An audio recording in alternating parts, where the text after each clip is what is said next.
ஜெகதாப்பட்டினம் விசைப்படகு மீனவர்கள் 14 பேரை இலங்கை கடற்படையினர் சிறைபிடித்துச் சென்றுள்ளனர். புதுக்கோட்டை மாவட்டம் ஜெகதாப்பட்டினம் மீன்பிடித் துறைமுகத்திலிருந்து நேற்று காலை 63 விசைப்படகுகளில் சுமார் 500க்கும் மேற்பட்ட மீனவர்கள் கடலுக்கு மீன்பிடிக்கச் சென்றனர்.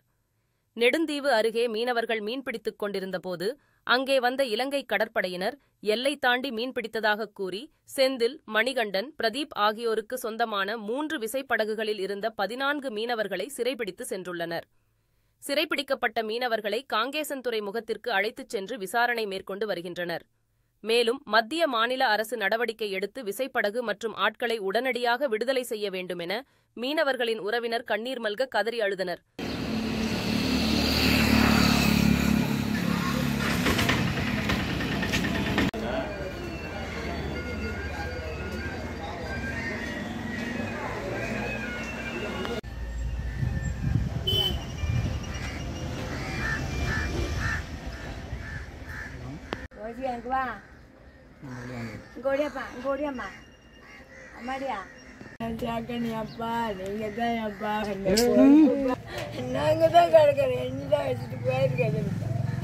ஐயோ நான் என்ன செய்வேன்.